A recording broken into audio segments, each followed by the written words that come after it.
Welcome back to Kings of the North. Doug Lesmerises and Bill Landis here to recap 7 Northern college football spring games from this past weekend. It was the first big weekend of spring football.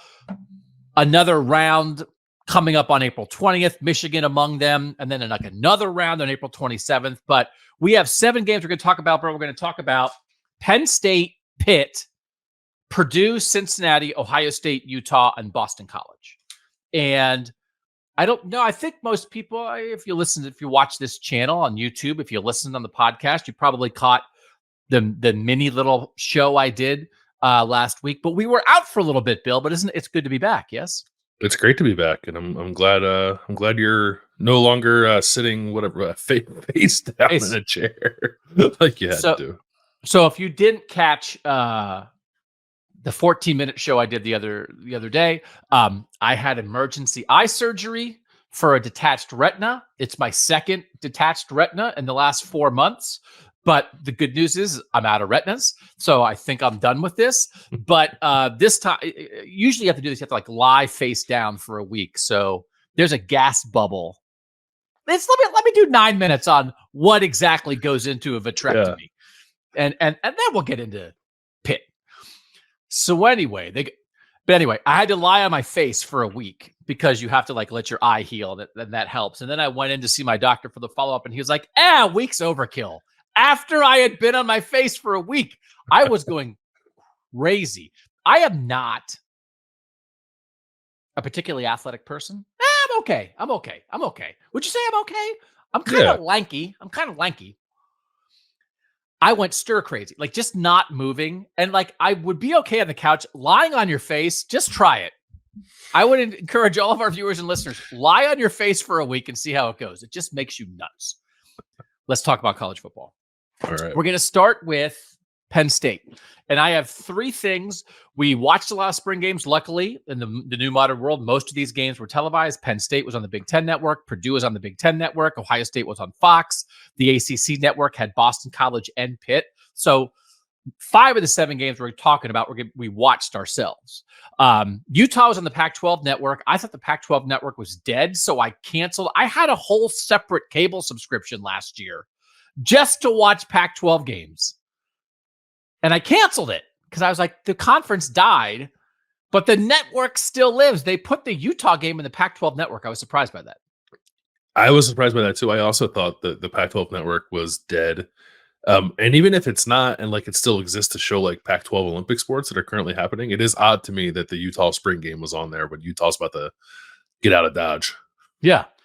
So anyway, because Dodge exploded. Yeah, so Dodge no longer exists. So we didn't watch the Utah game other than highlights. And then Cincinnati wasn't televised. So what we read, we learned about it. So I have 3 things on each spring game that jumped out to me that I want to talk about. And we'll start with, listen, the portal is open. I mean, I know it affects all of college football, but from a college football show standpoint, it makes you worried that your show is old 5 minutes after you publish it because 14 guys that you talked about transferred. I was taking notes on the Pitt game, and it was I have a thing I think about Pitt. And then one of the guys that I thought big things about entered the portal between me watching the Pitt spring game and us recording this. So that's an example of that. So I'm going to start with a portal thing with Penn State, for now. And it's this receiver room for Penn State. And Keandre Lambert-Smith, who by far led them in targets last year. He had 85 targets last year for Penn State, almost double anybody else on the team. He's going in the portal. So we think that's known. So watching, and everybody kind of expected it. I think he wasn't at the spring game. Mm-hmm. So you were watching the spring game trying to figure out, okay, well, what are they going to do at receiver? So we know that Julian Fleming, the Ohio State transfer, certainly is going to be part of that solution at receiver for Penn State. But I thought Harrison Wallace III, Trey Wallace to some, I thought he looked good in that game. He battled injuries last year. He only had 19 catches last year on 26 targets, which isn't a ton, but was 3rd among receivers for Penn State. You're looking for guys, for receivers especially, that Drew Aller can throw to. I think the search continues to some degree, but I thought Harrison Wallace showing up in the spring game was kind of a big deal. Yeah, I think it was that's always kind of been the hope at Penn State, is that like a healthy Trey Wallace can be an explosive playmaker for them. They just kind of haven't seen a healthy version of Trey Wallace yet. And like the fact that he and Julian Fleming both like got through spring healthy, I think Julian Fleming said this is like the best he's felt coming out of spring ball, which I feel like I think maybe has said after every spring. Yeah. Because he's just been like riddled with injuries during his time at Ohio State. So I do hope he can have a healthy season at Penn State. So we'll see. Like I'd be lying if I said I still wasn't concerned about what's going on with Penn State's receivers. And there was a thing like Drew Aller had to like correct something that he said about the receivers are finally using the jugs machine. It's like, that's not actually what he meant, but people were like, oh, your receivers didn't use jug machines prior to this offseason. So I don't know. Like there's some upside there, I suppose. And I would likewise be excited by Trey Wallace. I also thought Caden Saunders looked he popped a little bit on a couple of receptions that he had. So I think they have a chance to be better than they were last year, but that obviously becomes more difficult now without the guy who was their best receiver last year being on the roster. So then this is tied into my number 2 point, which is just a discussion around new offensive coordinator Andy Kotelnicki. And the first thing, so he's in the press box during the spring game for Penn State, and him being in the press box and the way he's sort of talked about as like a diabolical scheming genius, right? Yep. Did it give you some, and it's just a guy in a press box, but it's whenever they show coaches and they're like, they show the windows and the guy's behind a window and it's reflecting and it's kind of dark in there. It's like, you can't really see him, but they keep showing like, believe us, he's behind that window, and they show it on the broadcast 10 times. It gave me some Jim Knowles vibes of when Jim Knowles came to Ohio State as a defensive coordinator, kind of scheming genius. You're not really worried about the recruiting. You're not really worried about the position coaching. That guy is paid to lock himself in a room and elevate the scheme on one side of the ball. Jim Knowles, I think, has paid big dividends for Ohio State. He also came from the Big 12, from Oklahoma State. Andy Kotelnicki is coming from Kansas. They talked a lot about the creativity of Andy Kotelnicki. They're doing the interviews like on the sideline during the game, and like that word that's brought up a lot. Do you think Andy Kotelnicki could have that kind of impact on Penn State that Jim Knowles had on Ohio State? Jim Knowles kind of fixed the Ohio State defense. What if Andy Kotelnicki fixes the Penn State offense in a way it hasn't been fixed since Joe Moorhead left? Yeah, I think he could. The other thing about Andy Kotelnicki is like he's like mostly done it with kind of not necessarily lesser talent, because like at Wisconsin Whitewater they were the best of that division, but like he's used to like trying to find ways to like enhance guys' skill sets, whatever they are, rather than like go find the best talent and like fit that into a system. And if Penn State has some deficiencies at skill, and I maybe that's overstated, but clearly they're trying to get a little better at some skill positions. Like I think Andy Kotelnicki can find a way to maximize whatever is actually on hand. So I buy it for sure. My question with that is what I've said a couple times on this show. It's like, will James Franklin empower him to do so? It has felt like at times that maybe James has meddle is the wrong word because it's his program, but like maybe gotten in the way of some offensive progress at Penn State, or potential offensive progress at Penn State. So if he can kind of curb that, then yes, I think that you could see a similar impact with Andy Kotelnicki at Penn State.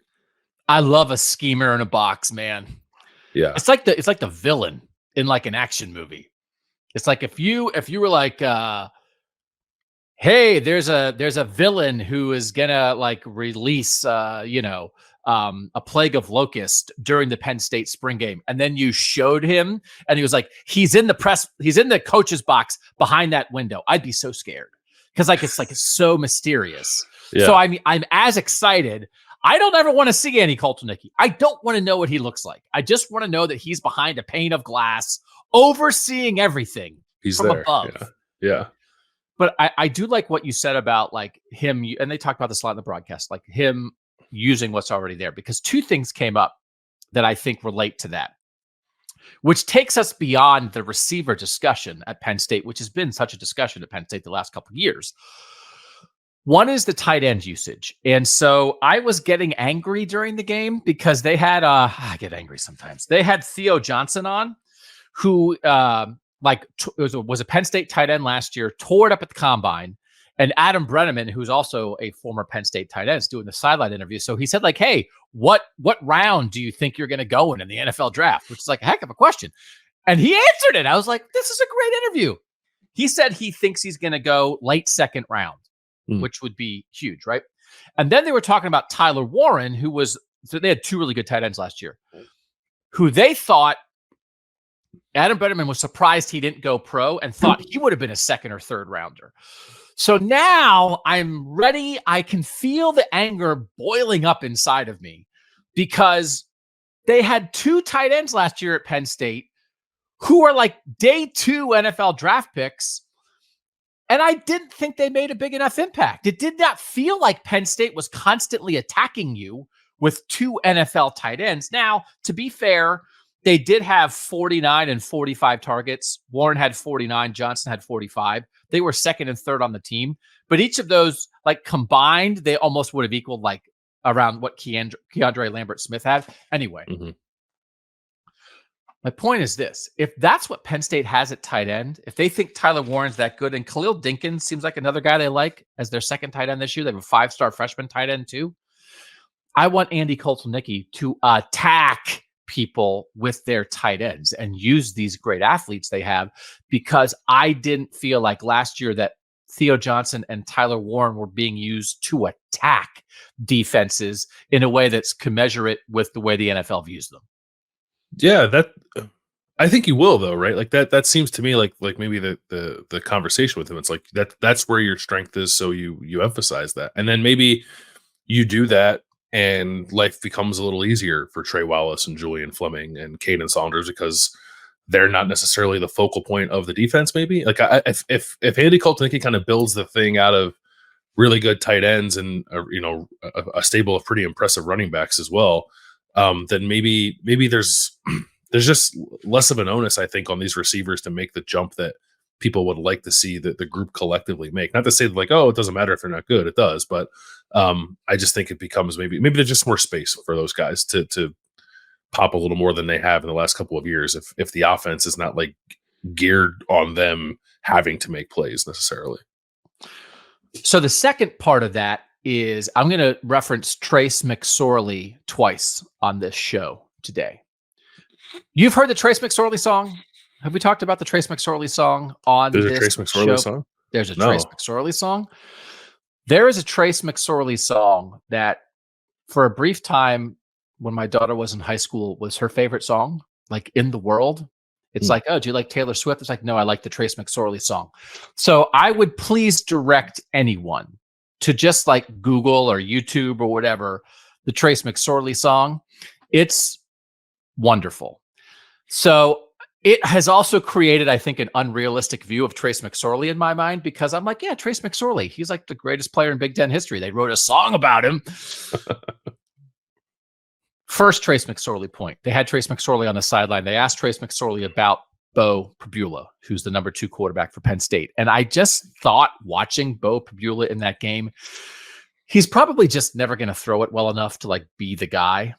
But man, that guy can run. And Trace McSorley was like, he's a playmaker. And I just am wondering, as my second point about Andy Kotelnicki, what could he do with Bo Pribula as a running quarterback wrinkle in this offense that is a true, real, regular part of the offense? And I know you've referenced it previously when we talked about this, and they referenced in the broadcast as well. He at times put 2 quarterbacks on the field at Kansas. I don't think they should have. Well, I do think. I actually think they should have 2 quarterbacks on the field at Penn State, like 20 plays a game this year. That's what I would do. But could Bo Pribula play 15 snaps a game and average 8 rushes a game for this offense? Red zone package, just throw him in on a 2nd and 6 every now and then to keep a defense honest. I think he's just. I thought once again he looked really dynamic with the ball in his hands. He's a really good athlete. He's an excellent athlete. Yeah, it's part of the reason why. Like we had the trade show a couple weeks ago. Yeah. Like he was a guy I think both of us keyed on because he just seems like a guy who can play somewhere, right? And maybe he doesn't have the big arm compared to Drew Aller, although we can talk about how Drew Aller looked in the spring game. I think he needs to be a weapon for the offense, for Penn State's offense. And good. it felt like last year they wanted him to be, at least they talked about him in that way, and then they just kind of like never did it. So, or they did it like very infrequently. So I it's the same conversation. It's like I just don't. Andy Kotelnicki does not strike me as a guy who is going to let potential difference makers go to waste. If he thinks he can use you, he's going to use you. What exactly will that look like? I'm not entirely sure. Probably some of the 2 quarterback package stuff, but also probably just a package of plays for Beau Pribula to use his legs and create a little bit of chaos out there, because I do think he has the capability to help Penn State win games. And they're just going to have to, I think, get comfortable with the idea of Drew Aller coming off the field every now and then. And we've seen that. Like maybe it would be what J.J. McCarthy was as the second quarterback for Michigan in 2021. Ohio State tried it a little bit once upon a time with Tate Martell as a running wrinkle behind Dwayne Haskins. I think Pribula could be even more effective than either of those. It's like a real part of the offense. And I just thought he showed that. Man, he's good with the ball in his hands. Why don't you do your Drew Aller thing here? Because my third thing is about the Penn State defense. What'd you think of Drew Aller? So I did not think he looked particularly good. Now it was windy. I think it's you can always probably put a little too much on spring game performance. Like Justin Fields is a shorthand for that. His first spring game at Ohio State was atrocious, and he turned out to be a pretty good player. But it feels a little different to me too when it's like Drew Aller comes off a season where people were wanting to see more from him, and then like the next time you see him, even if it isn't a spring game, it doesn't necessarily look like he's taken a large step forward. But I'm willing to like give a little bit of a benefit of a doubt there, and he has a summer to grow, the summer to learn the offense, the summer to get more rapport with these receivers. So I'll stick that in my pocket for now and just say that I at least liked that they were taking shots down the field. It seemed like I know a lot of people were like, Drew Aller looks a mess. And it's like, yeah, that's probably fair. But the types of throws he was attempting seemed vastly different from the throws that he was attempting last fall, which I think is an encouraging sign. Yeah. I think like James Franklin in the pregame interview was like, 26 touchdowns and whatever it was, 2 interceptions last year. It's like, I hate that stat. I hate that stat. I hate that stat. Mm-hmm. Let the guy try to make some throws. Last thing, Penn State defense, there's an opposite move that happened for another team we're going to talk about later. Another team in the North. Oh, yeah. Took an edge guy and turned him to an inside linebacker. And Penn State took Abdul Carte as a linebacker and turned him into an edge guy. And he hinted, I guess, after the game that he thinks he still maybe would play both positions in the fall. And he wears the same number as Micah Parsons, and Micah Parsons was a linebacker and an edge guy at Penn State. And so it's one of those things like, oh, wow, let's just compare Abdul Carte to the best defensive player in the NFL. But it's hard not to. He looked like a beast. Now, it also felt like he was timing the snap count.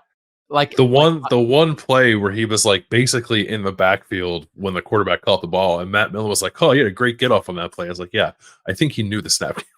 Yeah, it's like, okay, like I think they would say like, Abdul, everyone knows the snap count. Just chill out. But also, he's a tremendous athlete. He had another play where he like jumped the snap and like tracked down the running back from the backside, and it was always one of those. I think that might be my favorite play in football is when the backside guy tracks down a running back. But to me, it always looks like a lion bringing down an antelope. Doesn't it look like that to you? Yeah, it's great. I love it. Yeah. Yeah. So he was a Nittany lion bringing down an antelope, but he does just, I mean, he won't be able to jump the snap in regular season games, but I thought like it just kind of looked right. And he asked for this move. He thinks it's what he's going to be in the NFL. He asked Tom Allen to do this. They acquiesced to that. They also have some linebackers behind him that they think they'll be okay at linebacker, but I felt like you saw what you wanted to see out of Abdul Carte, who I loved a year ago and was fighting to put on first team all North as a linebacker. And now I think he might wind up being like first team all KOTN as an edge guy this year. I'm going to make a prediction that Abdul Carte will lead the country in sacks. Can we stop the show? Why didn't we lead with that? That's really good. Okay. He looked like a menace, man. He is for a guy who has played linebacker last year, and I'm pretty sure only played like as a box linebacker in high school, and like might have even played a little safety. Like he's a pretty creative pass rusher. Like he had, at one point in the game, I don't know who the tackle was, but like he hit him with like an inside spin move, and then like the next snap he like faked an inside spin move and then like kind of beat him around the edge. Like he knows what he's doing. He knows how to win in pass rush situations. So I hope they don't play him at linebacker. Like it's like the thing about Micah Parsons is like he was good at Penn State. Imagine if they played him at defensive end all the time, and they didn't do that. So I hope that they don't make a similar decision with Abdul Carter and just like see what everyone else saw with him at edge and keep him at edge and let him go terrorize defenses or offenses. Excuse me. I will say, and maybe this isn't fair, but Penn State, the whole discussion around Penn State is like getting over the top against excellent teams, right? And they've had some edge rushers the last couple of years. Adisa Isaac and Chop Robinson last year, like guys like Jason Owe before that. Who's the other guy who was opposite Owe that one year? But it was, I can't remember. Yeah. But I feel like they've had some guys who like have been like, again, like Isaac and Chop Robinson are going to go high in this draft. Owe was a first round pick. Who maybe weren't like game-changing playmakers when Penn State needed them most, right? Like Micah Parsons was excellent, but also Micah Parsons opted out of the COVID year, and we didn't really ever get to see the full Micah Parsons either. Like if Abdul Carter does what you're talking about, like the NFL is great. Like he needs to do that against Ohio State. He needs to do that in like a first round playoff game. Right. And so like, if that's what we're talking about with Abdul Carter, like, holy moly. And again, they've had great edge guys, and like Chop Robinson got hurt in the Ohio State game last year, but there are have you felt that at times? Like, do you know what I'm saying? Sometimes it's like, oh man, these Penn State edge guys. And it's like, okay, here's like the game of the year. And they kind of got blocked. Yeah, no, that happens. And then it gets enhanced and sort of brought up again, always like in draft season, when you see those guys like test like maniacs, the combine. It's just like, why did that not lead to more production in the biggest games? Yeah. So good spring game for Penn State. I thought it was showed a lot of what I wanted to show, but again, a lot of the discussion is going to be around Drew Aller. All right, let's go to Pitt, right down the road, and we'll start with offensive coordinator Kade Bell. They were talking about on the broadcast. He said he wants to average 50 points a game at Pitt this year, which I was like, well, that seems crazy. Although I like when people say crazy things. It's how you get a podcast. But then I don't know that I understand. I love this move so much. I love Pat Narduzzi for making it. He's a 31-year-old from Western Carolina, the son of NFL quarterback Kerwin Bell, bringing him in and installing a spread offense after Pitt had played kind of like an old-fashioned pro style for a long time. But did you know this? That'd be a good segment on this show. What if we just did it every week? Did you know this? Did you know this? Yeah. Pitt averaged 20.2 points per game last year. That was 116th in the country. In 2022, they averaged 31.3 points per game. That was 44th in the country. And in 2021, they averaged 41.4 points per game. That was third in the country. So this is just a reminder of what we're talking about. Pat Narduzzi completely scrapped the offense that he had been running basically his whole life to bring in a young whippersnapper and completely change everything after like 2 bad years, after they basically were like the best offense in the country with Kenny Pickett. I give Pat Narduzzi so much credit for this. You could see a little bit of the get up from Pitt in this game. And then Pat Narduzzi, I'm really starting to appreciate Pat Narduzzi. Like they were asking him questions post game of like, isn't it crazy? Didn't you bring in a crazy offense? And he was like mad because he's like, I'm the head coach. Why would I think the offense that I picked to bring in is crazy? He said, I love it. I'm good with anything. I've seen it all, and it's a breath of fresh air.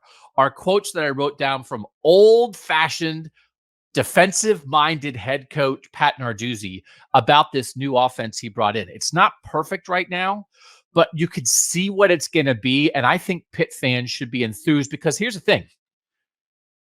He didn't wait. I know Pitt fans were mad about last year, but he didn't wait for like 4 years of horrible offense to make a change. They had an NFL quarterback and made a New Year's Six Bowl 2 years ago, and then they went downhill for 2 years, and he started over from scratch. And that, I just thought that's a great, you got the vibe in the spring game of this new offense, and it reminded us all again of like, I think tip of the cap to Pat Narduzzi, brother. Yeah, I think so. I don't know. I have mixed feelings on Pat Narduzzi, just like as a program, like a guy running a program and like being able to see the deficiencies and attack them more quickly, maybe than he has. But he at least he did it here, right? He finally did it with the offense. So I think there's reason to be excited about it. I don't know that I felt like they showed a ton in the spring game. Like I think there was a pace that was noticeable. I think, but Pat Narduzzi also strikes me as the kind of guy who will get like super paranoid and say like, "Don't run the offense in the spring game. I don't want anybody to see it." Yeah. So that's probably what happened there. But yeah, I think I don't think Pitt's going to average 50 points a game, but I think they stand to be improved on offense by like aggressively attacking it with this new hire.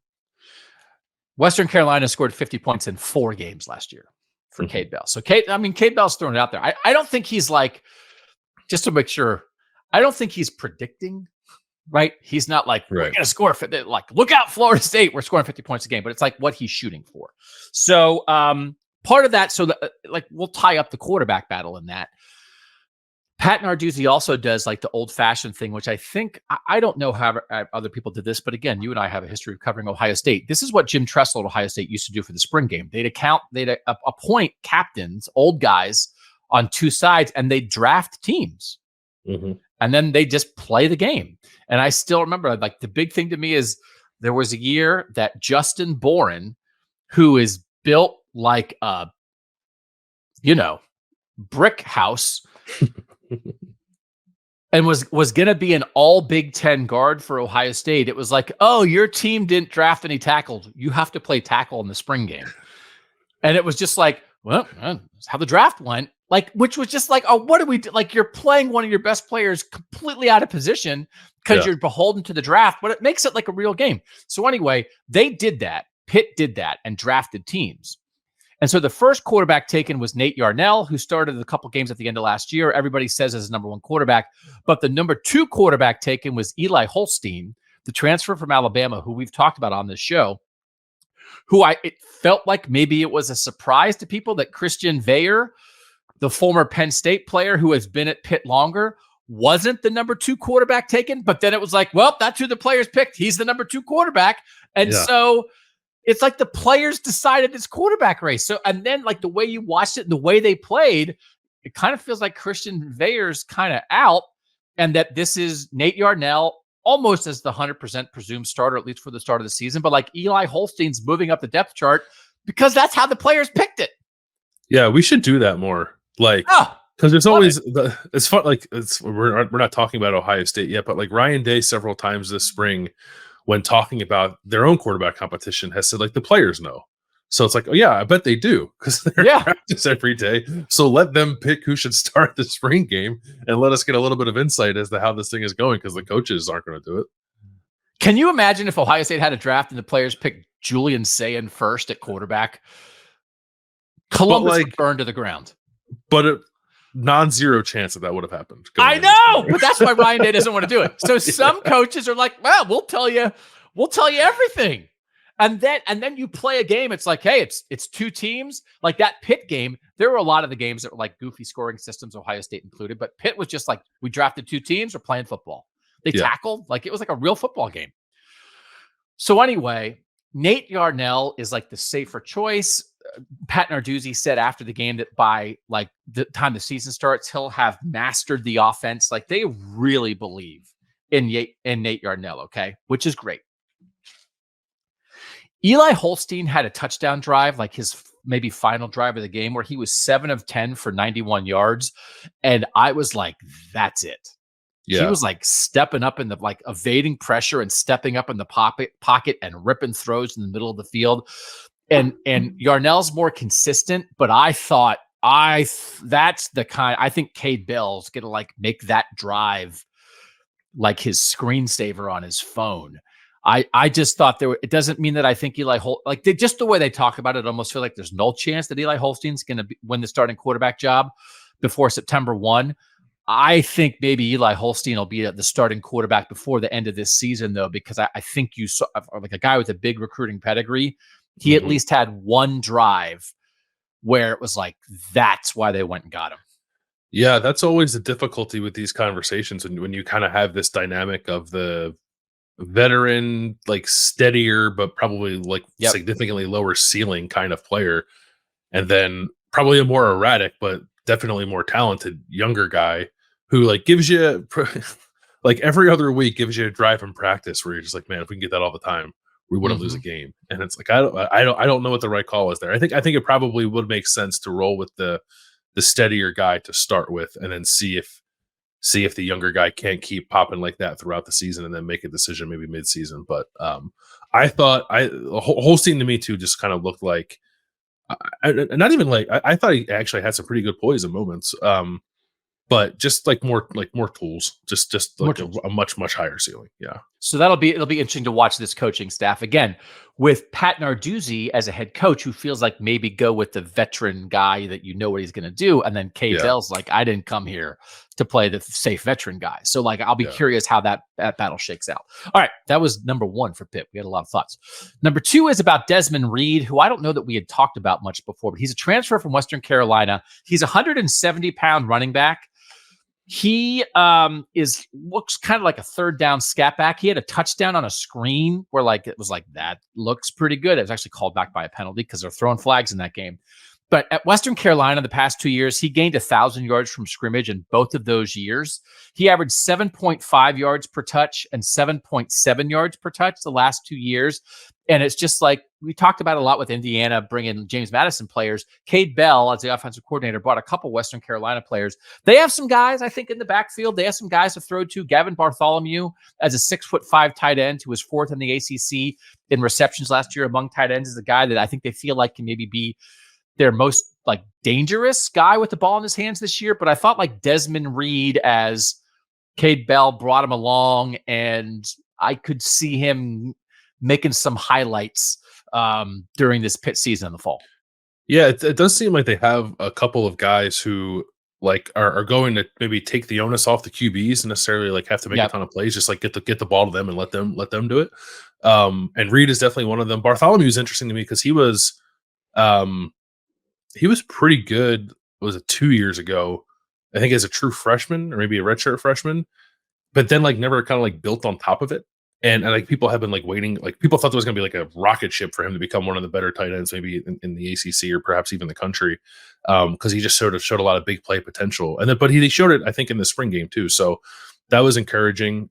So they might have some sneaky good skill there at Pitt. Like it's not. I mean, you said it, like there was a time not that long ago where they were one of the more explosive and productive offenses in the country, but certainly the last couple of years, you've not thought about them in those terms. But I do think there are weapons here for Kade Bell to use, provided that the quarterback situation can get figured out and they can get the ball to those guys. Last thing is on the defensive line for Pitt, which lost a lot of guys last year. They did bring in kind of three big transfers, one from Clemson, one from Kansas State, and one from Indiana. But the guy who was kind of holding the defensive line together was Dayan Hayes, who I looked really good in the spring game. And I was like, hey, I was writing this down in my notebook, and I was like, hey, Pitt defensive line, they kind of this one returning guy, and they added some good transfers. Feels like they're still going to be pretty good there. And then Dayan Hayes went in the portal. Yeah.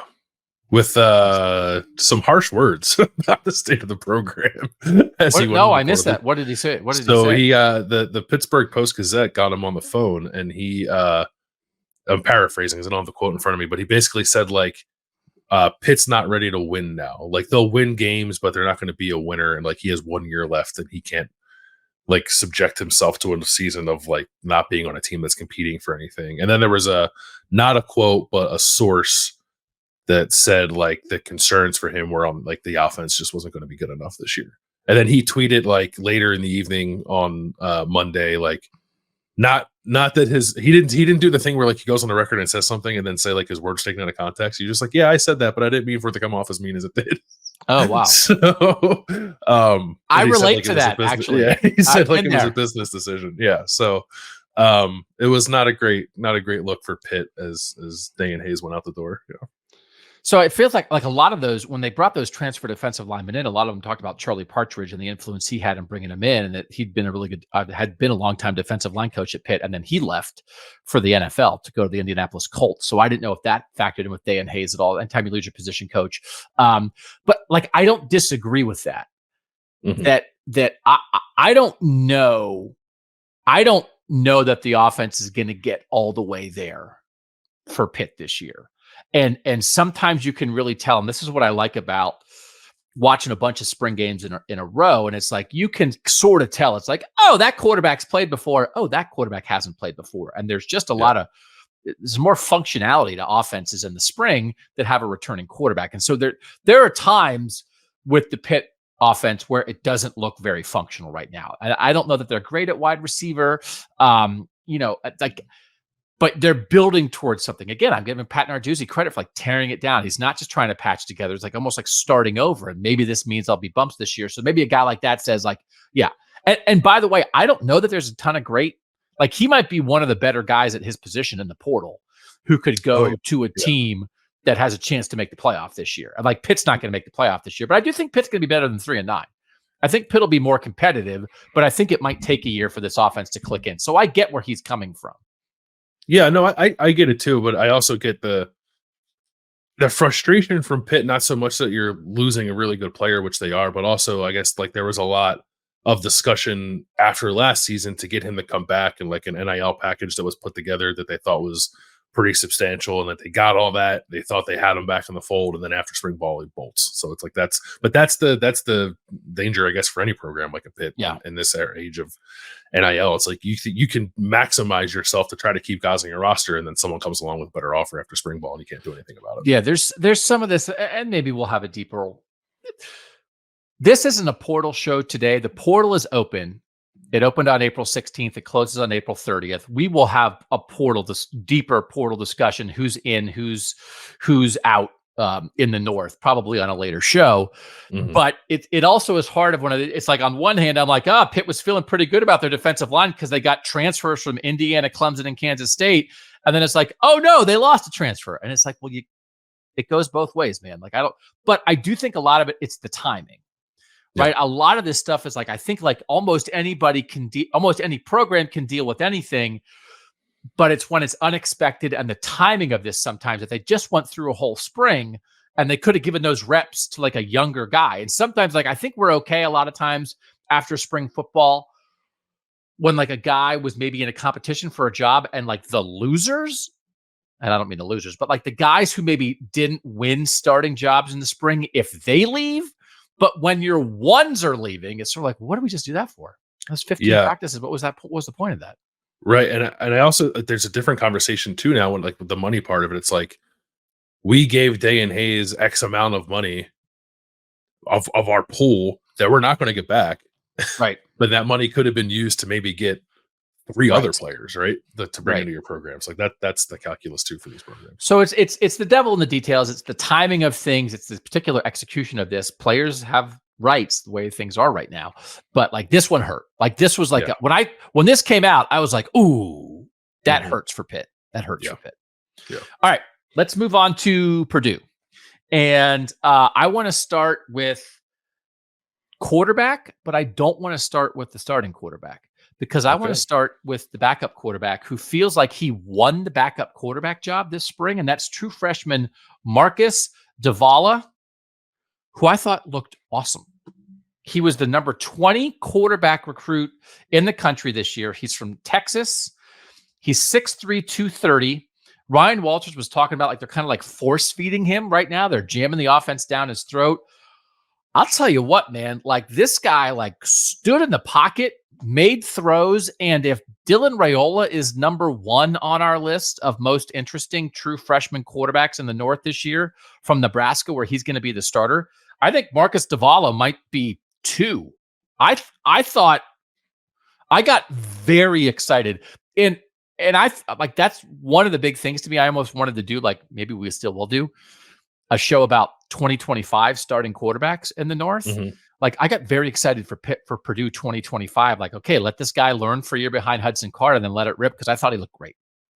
Yeah, and it's also good. Like I think that I don't mean this come off as like a disparaging necessarily toward Hudson Carte, but like I think it is good to have like someone behind you who like shows enough to think to yourself like I better be on it or this guy's going to take my job. Yeah. So I think that just makes your quarterback room healthier. So I don't know. Purdue is not the kind of place where I want to be starting or playing freshman quarterbacks significant reps just because I don't know if it'll ever consistently have the system around and the talent around to protect a guy like that. But it's good to have him in the pipeline for sure. And if you can look ahead to 2025, that's great. And then I think Hudson Card also looked pretty good. He still holds the ball. So they took a lot of sacks last year. Yeah. They have a bunch of guys back on the offensive line. They added some guys in the portal on the offensive line. I think they feel like they're much deeper on the offensive line, that they really were kind of, with some injuries and other things last year, were really kind of scraping to just even like get five competent guys who were healthy on the field last year. So I think that's going to be a big deal. And we'll talk about the receivers a little bit in a second. But you can see, I was very high on Hudson Card last year, and maybe this is just a reminder to me and everybody else. Year one of a transfer quarterback, maybe chill out a little bit. Year two is when it hits. I thought his upside still is like, man, this could hit. And it's why I put Pitt and Purdue back to back. I didn't know this. At Lake Travis High School, Hudson Card was the starting quarterback, and Pitt quarterback Nate Yarnell was the backup quarterback in high school. And like Nate Yarnell came to Pitt and like kind of didn't start in high school because Lake Travis is like a monster Texas football power. Baker Mayfield, Garrett Wilson, a bunch of other college quarterbacks. But anyway, like I thought if he can just let himself, and again, I like playmaking quarterbacks who are willing to hold on to the ball. You can still see him holding it like too long sometimes in that spring game. And there's just, if he can get a little better with that, I keep your eye on him making a decent sized leap at Purdue from year two after year one. So I didn't watch the Purdue spring game like start to finish. I kind of like scrubbed through some of the bigger plays, but I was wondering to myself, like, because it seemed like you were very high on Hudson Card going into last year. And then like rightfully cooled on a little bit because he didn't have a great season. But I was watching Hudson Card and I was like, he's roping Doug back in. Like the good is good. The good is good. The good is like, is this guy going to be, and I'll tell you what, we need to have a Northern quarterback conversation. There are just guys who have come through Big Ten football primarily in the last decade at quarterback who I have thought in the moment are like, they're fine. And then they get drafted and make careers in the NFL. I'm like, I cannot believe it. And it's a reminder that sometimes Northern defenses can make Northern quarterbacks look bad, right? Like they had Sean Clifford on at the Penn State spring game. They were talking to him on the sideline.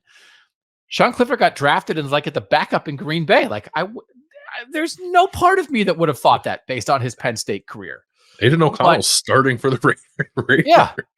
I never would have guessed that Kirk Cousins was going to turn into Kirk Cousins based off his Michigan State career, right? Because a lot of those guys, it feels like they're stat compilers against mediocre teams. And then when they play the best Big Ten defenses, like, it's not good enough. And the NFL's like, nope, good enough for us. So like Hudson Card might be that. But there are just times he still sometimes is like, get rid of the ball. It's like in the spring game. It's like, well, they're touching him down. It's like, you've held the ball for 6 seconds. What are you doing? Yeah. But I'm wrong. But part of it too, though, is like he holds the ball so long, but then like he gets on the edge and like makes a play down the field. You're like, oh, maybe he should hold the ball off. Like I like it. It is part of what makes him good. I know, or potentially good. But it's funny. It's like it was all like Justin Fields is the prime example of this. In Ohio State, I was like, let him hold it. Ryan Day's like, throw it in the stands. And I'm like, no, hold it for 14 seconds. And then really that stayed with him in Chicago. And I think was part of his downfall of not making it in the end as the Bears quarterback is because he still held the ball. And so don't listen to me. Get rid of it. Listen to your coaches who want you to throw it in the stands. All right. Second thing for Purdue is this opposite of what's happening at Penn State. And it's Kydran Jenkins, who I was one of the leading sack guys in the Big Ten last year. And he's moving from edge to inside linebacker. And the way they have described it is, and they had their defensive coordinator talking about it during spring. He said he was an undersized edge, and now he's a good-sized inside linebacker. So now he's like an off-ball linebacker. He's kind of flowing to the ball. He's still going to blitz sometimes, but it's just odd that like two big-time Kydran Jenkins and Abdul Carte at Penn State were both like kind of like borderline first-team All-Big Ten kind of guys last year, and now they have both moved positions the opposite way. But it feels like they have good depth at edge. They have C.J. Madden as a transfer from Georgia they like. Jira Ojaba, I think I'm saying it right, who is a former Division III All-American at Franklin, was destroying backup offensive linemen in the spring game. Will Helt, I think, is a guy that a lot of people, I think, is a second-year guy, are excited about. It feels like they have other edge guys they can rely on, even though they lost Nick Skirton to Texas A&M. So I think they feel okay at edge. And then Kydran Jenkins flowing to the ball instead of rushing the passer. What do you think? I don't love it.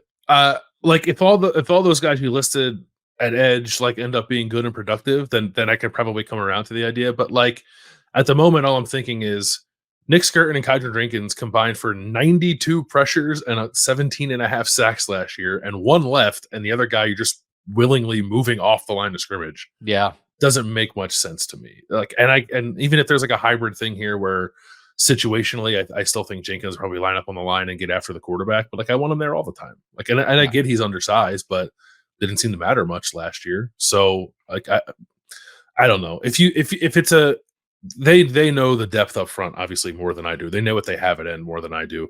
I just know that Jenkins is really good on the edge last year. So if they believe that they have enough depth and production on hand, they can put him at linebacker and help bolster that position, then I guess I understand it. But it's a lot of production you're taking off of your defensive line by doing that. So I'm a little iffy on it.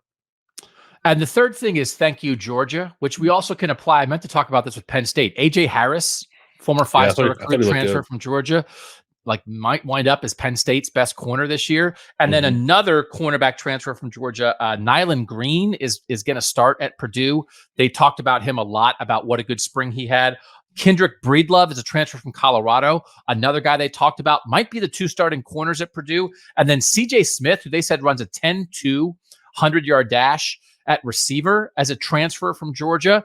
Like they got him the ball a couple times on Saturday, and he looked like a turbocharged dude.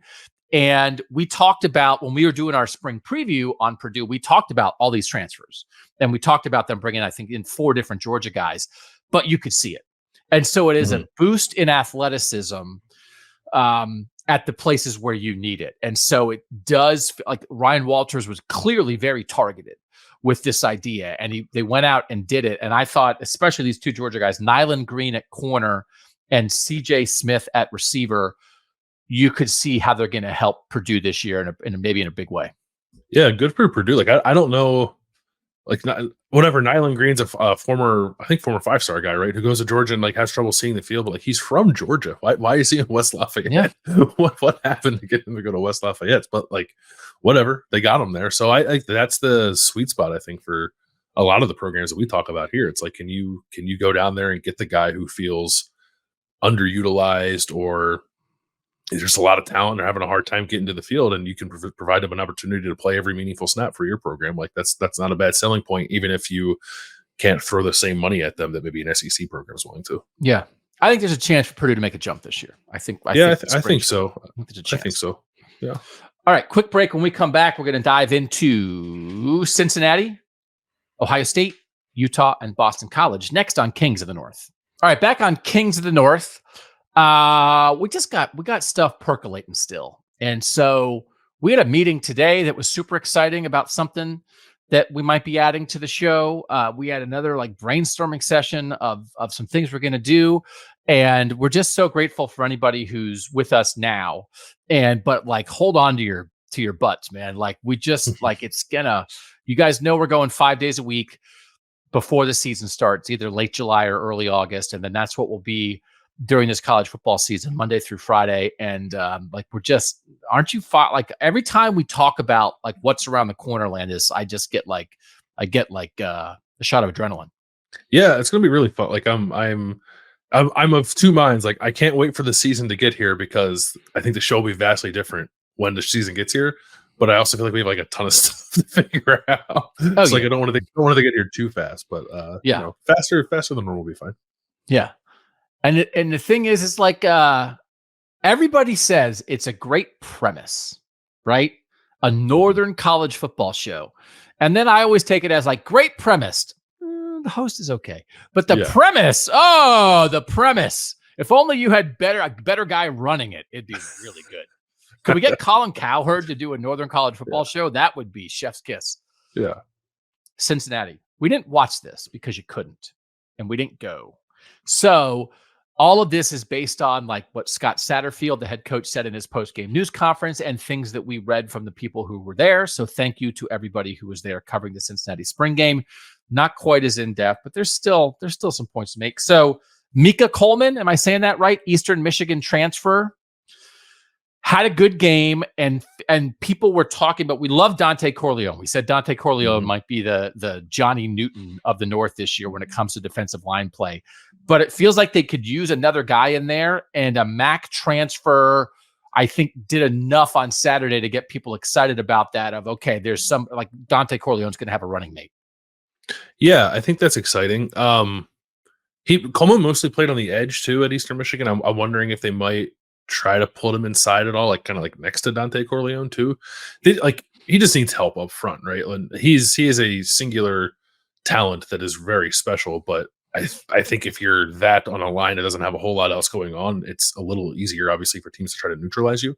So if there's someone else there that teams have to worry about, and it seems like Coleman might be, I don't know, like generating a bunch of pressure in a spring game does not mean he's going to do it in the Big 12 in the regular season, right? But I think he had 30 pressures at Eastern Michigan, which is like top 10 among edge rushers in the MAC last year. So like there's some production there that I think it will translate even as he moves up a level. But regardless, like it's just exciting to potentially have like another playmaker up front on defense, because Dante will take all the help he can get.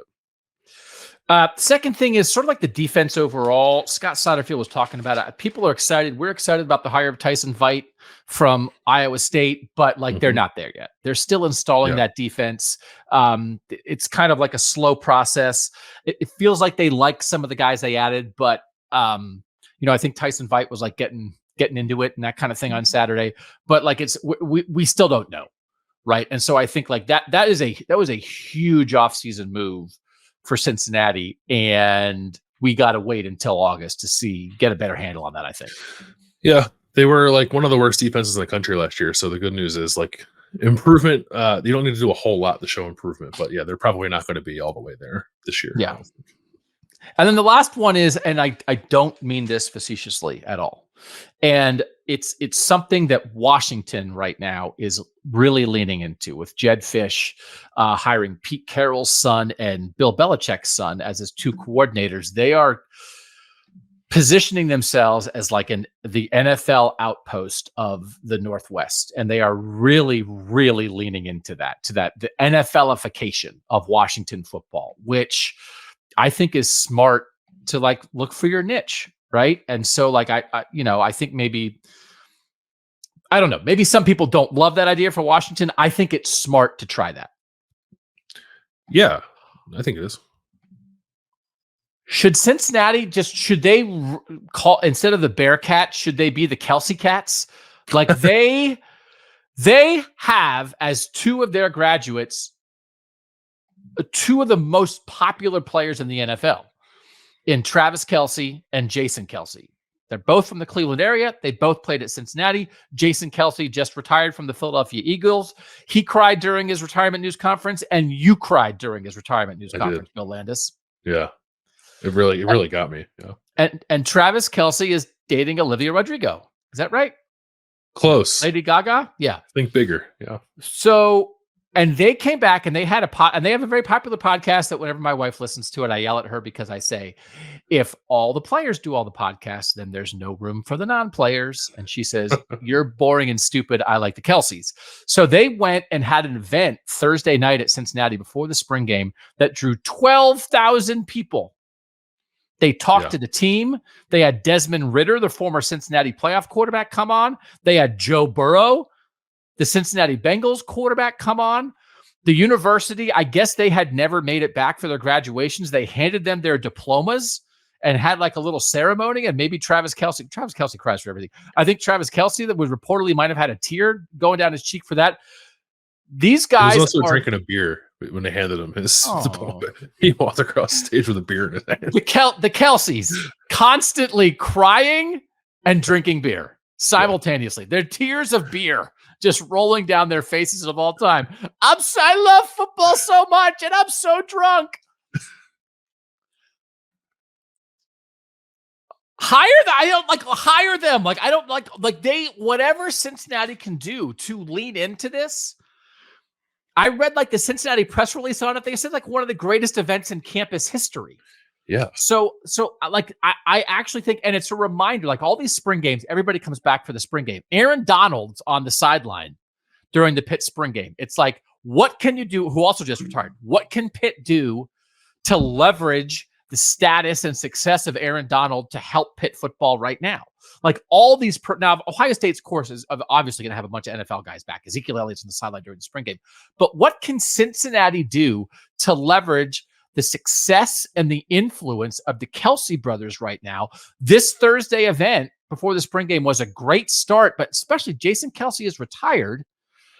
I'm not saying he wants to be your offensive line coach, but like, I think this is real. And I think like in trying to be cool and in trying to like attract recruits and transfers, I would Kelceify this program as much as possible.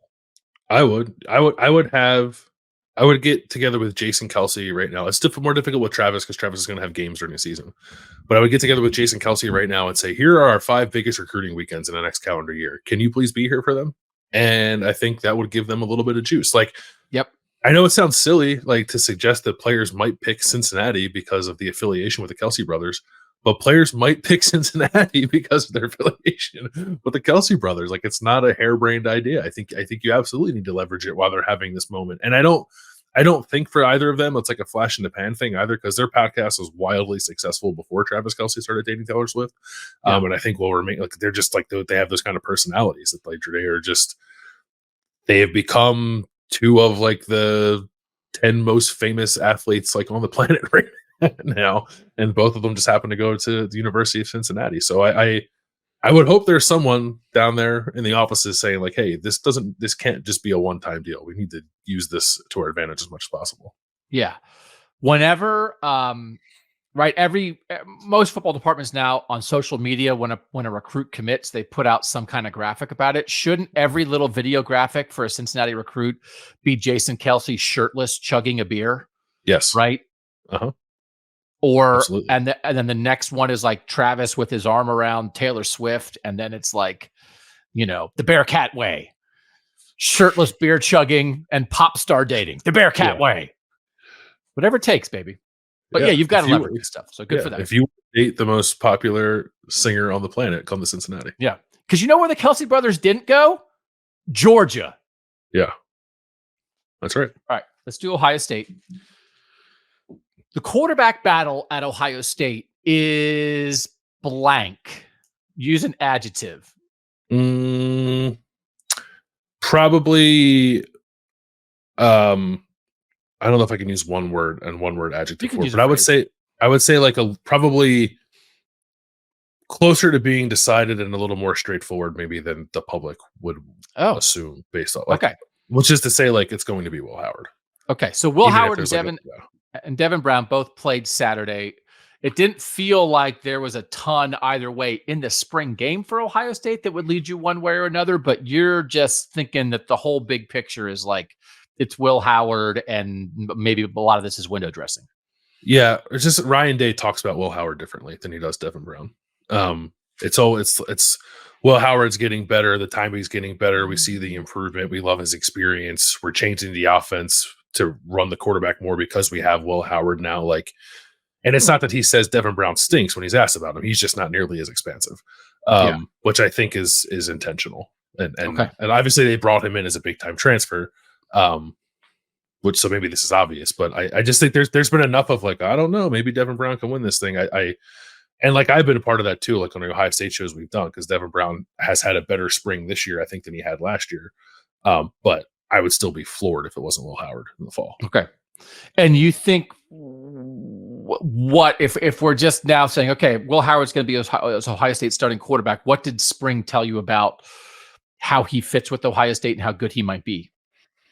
I think it's kind of a situation of like not overthinking it with the offense. It's just like get similar to the conversation we were having earlier with like Pitt, but like obviously like a much higher level. Like just get the ball out to these guys who are going to make all the plays for you. Like I think Will Howard leaves a lot to be desired in terms of like a consistent downfield passer. Like if you're waiting for CJ Stroud to show up, like don't hold your breath. But I think like understanding defenses, understanding the reads, getting the ball to the right people on time, even if it's a little inaccurate in moments. Like I think those are the things that Will Howard brings to the table. And then there's like the running ability too. Like they keep talking about it, so I don't think it's lip service. Like I think they are going to run the quarterback this year in a way that Ohio State really hasn't done under Ryan Day. Even when they had Justin Fields, they weren't doing a ton of designed quarterback run stuff. There was a lot of scrambles in there. I think this will be the most designed quarterback run you've seen from Ohio State since JT Barrett was here.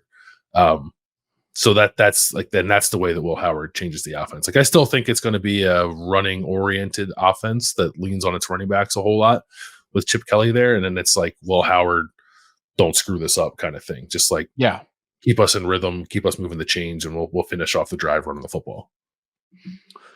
All right. Second thing for Ohio State is the offensive line. And if you think, I can't even remember now. A year ago in spring for Ohio State, Josh Fryer was playing left tackle, correct? Who was playing right tackle? Zen Mahalski. Okay. So then they do that in the spring. And then after spring ends, they go get Josh Simmons in the portal. Josh Simmons becomes the left tackle. Josh Fryer becomes the right tackle. Josh Simmons and Josh Fryer are both back. They both are improved. A year ago, I was particularly freaked out about Ohio State's tackle situation. Ryan Day, right, this spring said he thought both those guys got better. So where do you think Ohio State's offensive line, which also has Donovan Jackson back at guard, which brought in Seth McLaughlin to play center from Alabama, and has, 3 or 4 guys probably in the mix at right guard?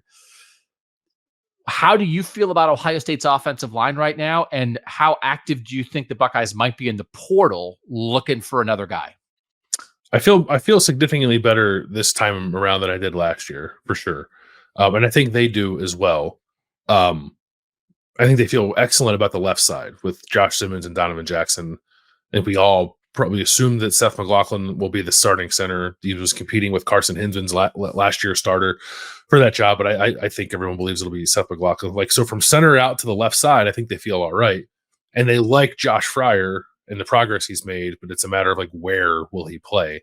And I think if you could take this group and like put it in a different offseason where Ohio State had not already made all of these moves to like bolster the roster and wasn't feeling immense pressure to beat Michigan and go win a national championship, I think they probably stand pat with what they have on the offensive line, because there's, I don't know, reason to be bullish on some of the younger players, and like with a summer of development and camp, like maybe you can find something there and be okay. But because everything is so heightened and they have made all those moves and there is so much pressure, I expect them to look into the portal to add someone on the right side, whether that's a tackle or a guard. You can kind of go best player available because Josh Fryer can conceivably play either spot. But I am at the moment thinking they're going to look, provided someone is in there for them to go after. As we're having this conversation now, no one really jumps out to me. But I think they will be active there if there are options for them to look at. Okay. Last thing is the defense, which is good.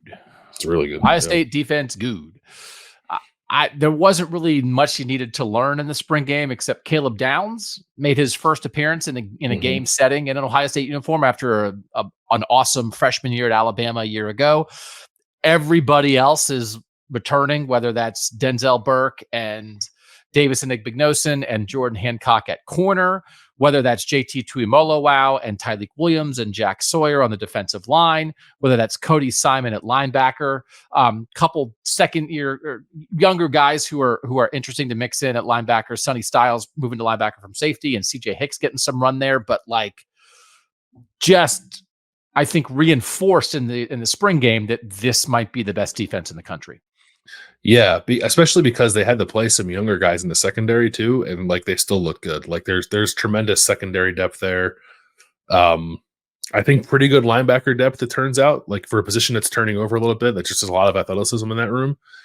And I guess the question is like, how much defensive line depth do they have? Because they're going to need it, I think, throughout the course of the season. The 4 returning starters are good. What can they get behind those 4 guys is probably the biggest question for the defense. But even that is not like an alarming question. I just think they're really good at all 3 levels, and going into a third year with Jim Knowles in his system, which should also yield some better results too in terms of maybe like explosive plays, like tackles for loss and sacks and stuff like that. So we'll see. I think they're going to be like at worst the second best defense in the country. Yeah. So yeah, it's one of those things like spring, is often a time for answering questions. Sometimes when you think you already know the answer, you don't talk about it much, but like, it's worth reminding people how good this Ohio State defense is going to be. Like, there's no doubt about that. And there are just guys, like, I think Jack Sawyer showed it again. There are veteran guys coming back like for year 4 who still have not hit their ceiling, and like their ceiling might be All-American first round draft pick kind of ceiling. And so as good as they've been, it feels like almost everybody on that defense still has a chance to get better. Yeah, that is the scary part about it, is like, I don't know. The closest thing to a guy on the defense, you might say, like, he's close to a finished product. We kind of know what he's going to be, and it's still like, which is very good, is Denzel Burke. At corner. And then the rest of it, it's like, I can see Jack Sawyer and JT Tuimoloau and Tyleik Williams and even Caleb Downs is only a sophomore, like taking a step forward this year, which is kind of scary. Yeah. Right. Okay. We'll move on to Utah. This game again was on the Pac-12 network, which means we did not watch it, but everybody went nuts about Cam Rising. 7th-year quarterback, 15 of 19 for 208 yards. Kyle Whittingham confirmed that like he did everything this spring after missing all of last year with an injury. And so first of all, Cam Rising had a healthy spring is the number one most important thing. He's back to himself. And then add on top of that, he looked awesome. And this is why people are talking about Utah as a playoff team. It's why you and I have so far predicted them to win the Big 12. It's why Urban Meyer on the Ohio State broadcast for the spring game listed 8 teams that he thinks can win the national title, and he included Utah among that. He also did that because he used to coach at Utah, but it wasn't outrageous. It wasn't like he said that about, Florida. That was so right in line with the show. That was so good. Who would have thought? Like 10 years ago, if you would have said, which former Urban Meyer program will be better at football, Florida or Utah? But that's where we are. Why? Because the North rules. This is a national story if Cam Rising is going to be Cam Rising. Yes?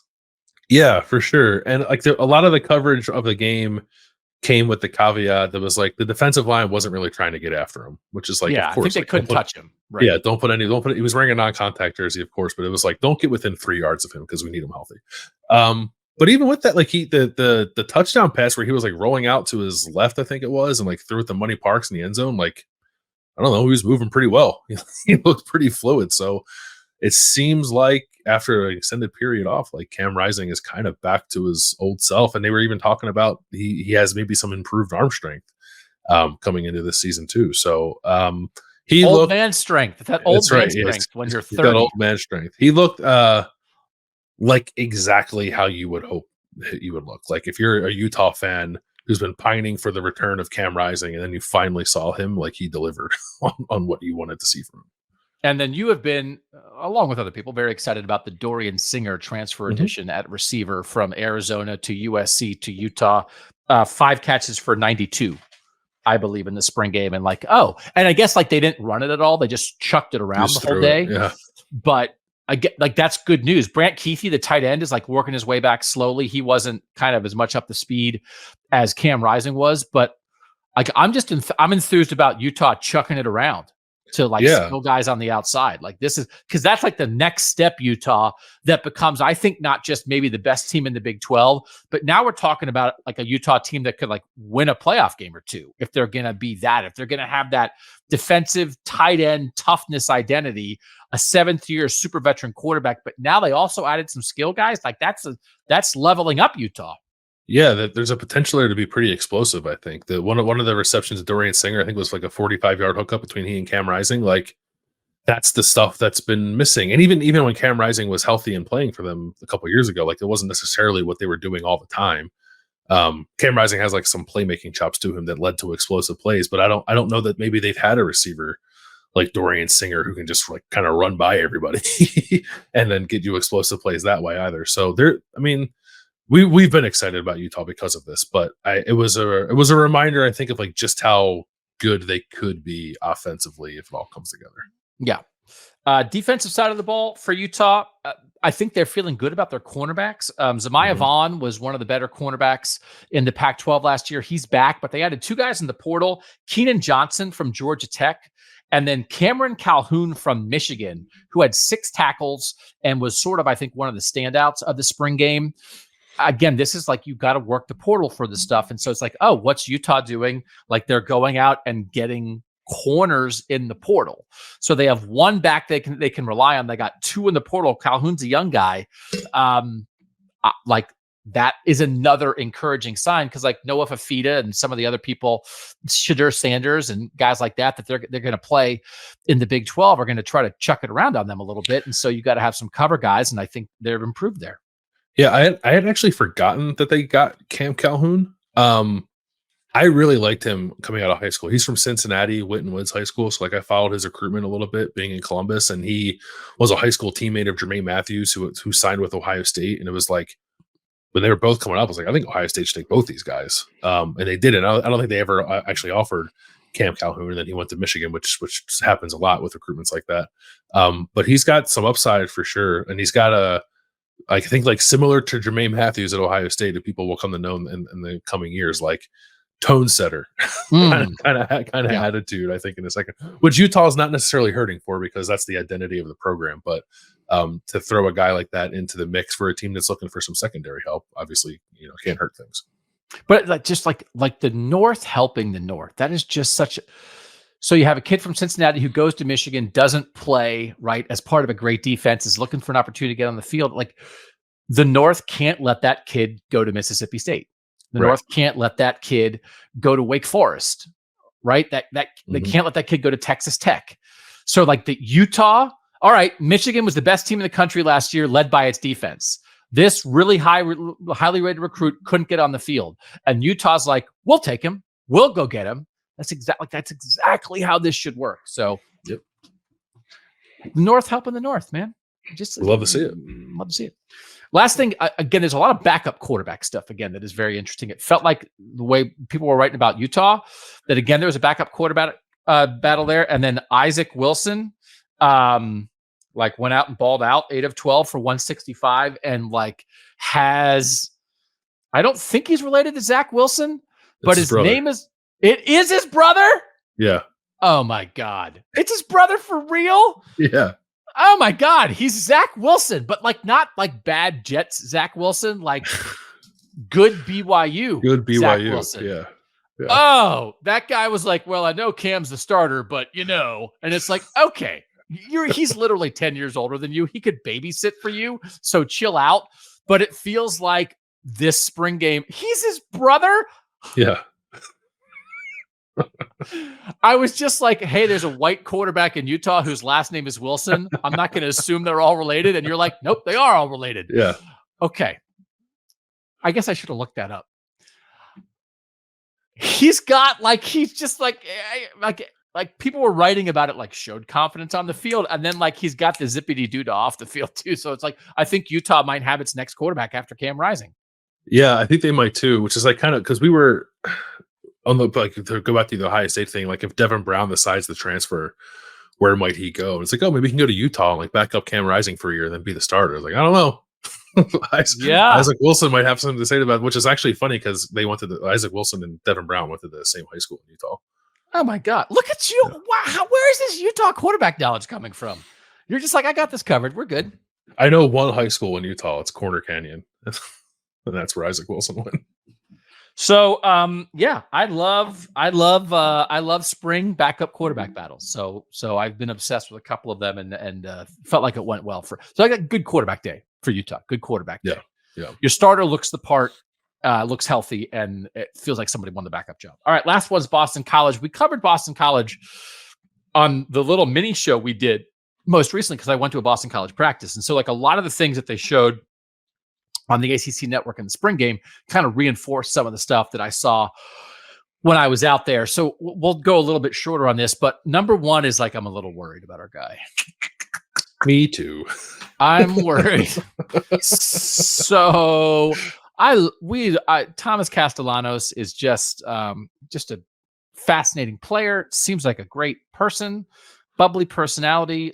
And I don't know about this fit with Bill O'Brien because they're talking. So Thomas Castellanos, he had like a really slow start to the game. I guess he got better in the second. Got better in the second half. He finished pretty strong. Yeah.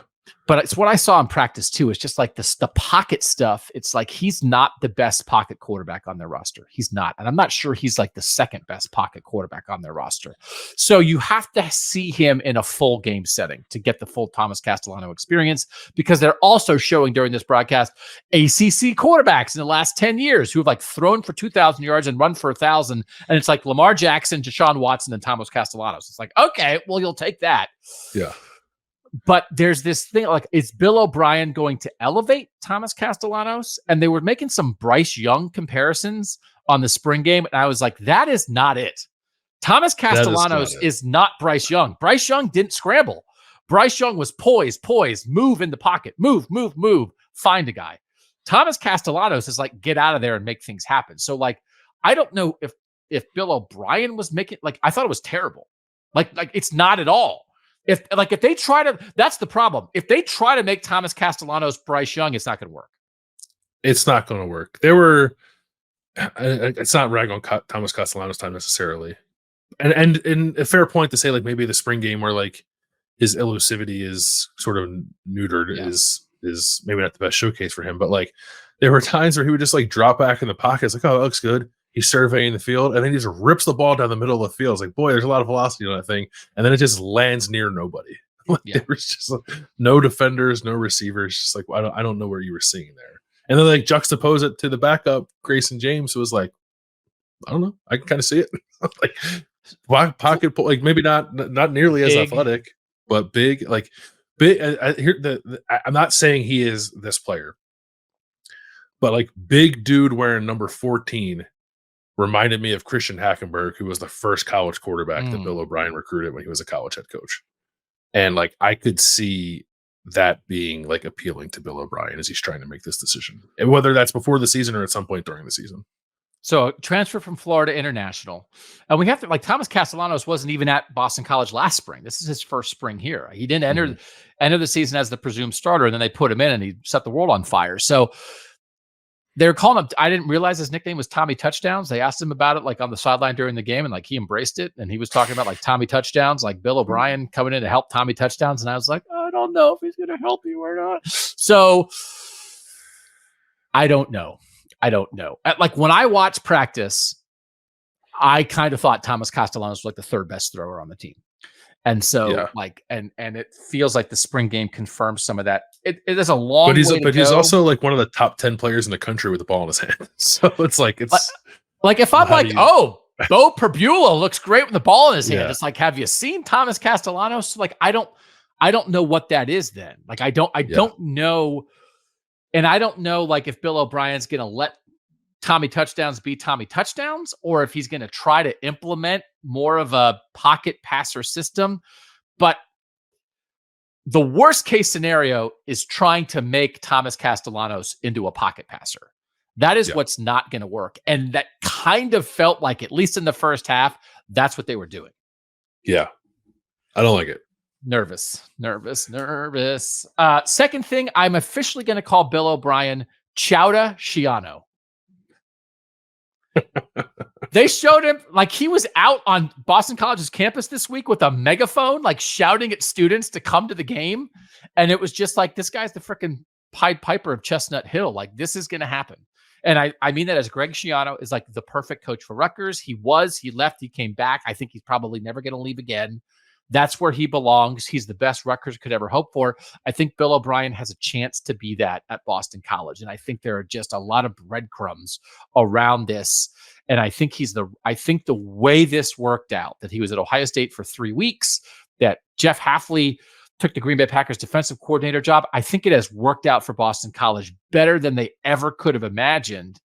And I just, like, when I watched him in practice and when you watch him again, he's like, he's on the microphone during the spring game, like being the PA announcer. Like, he has complete control of this program and he's connected to it.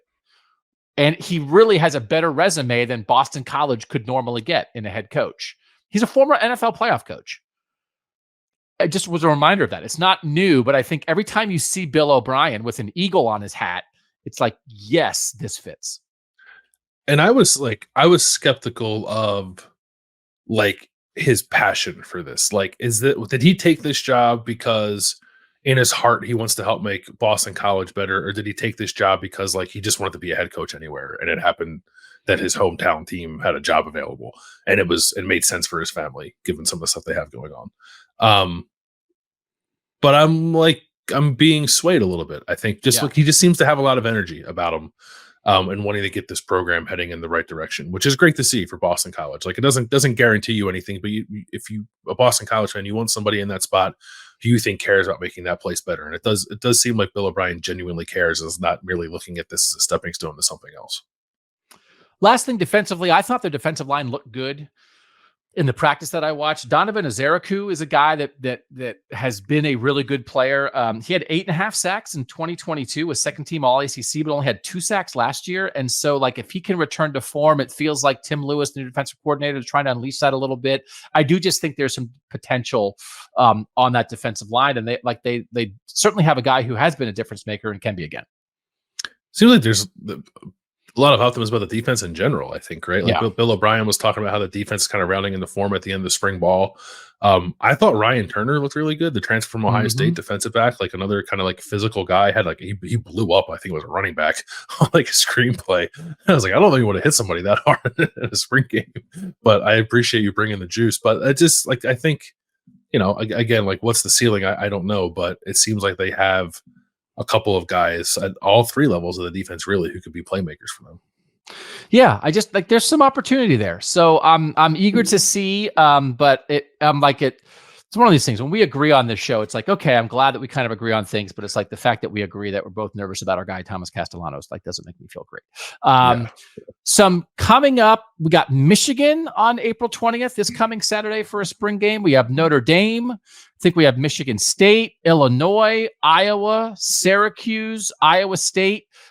Indiana's going to play their spring game. I think it's on the Big Ten Network on Thursday night this week. So we would direct you guys to all of the different spring games happening around Northern football.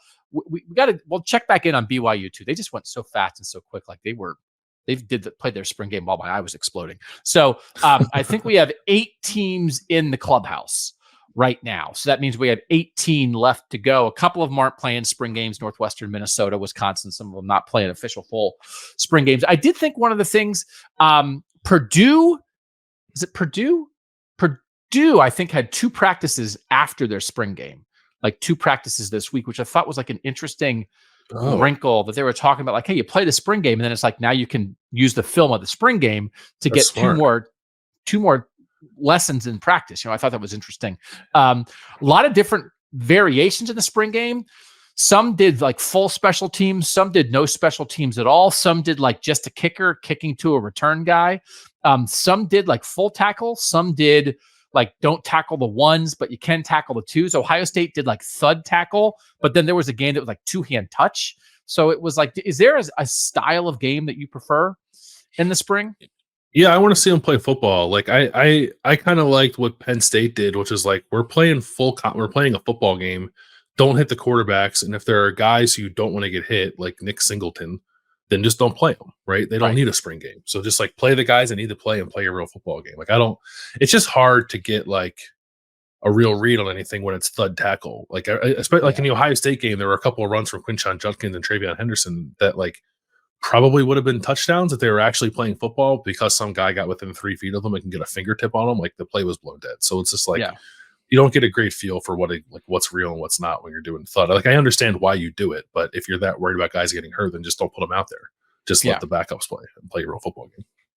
So we'll come back next week and do another recap again of Notre Dame and Iowa and Iowa State and Indiana and Michigan State and a bunch of the teams that are playing this coming weekend. We'll also have a second show coming later this week here on Kings of the North. We'll monitor the portal, right? I mean, we're going to be talking about the portal over the next couple of weeks for sure. So if there are some major portal moves that affect Northern football, we certainly will discuss that on our second show this week, but we'll just have more fun Northern football discussion. As always, thanks so much to you guys for making us part of your college football fandom. Thanks, as always, to our great producer, Mike Yorostowski, who makes us look good and sound good. For now, he's Bill Landis. I'm Doug Lesmerises, and that was Kings of the North.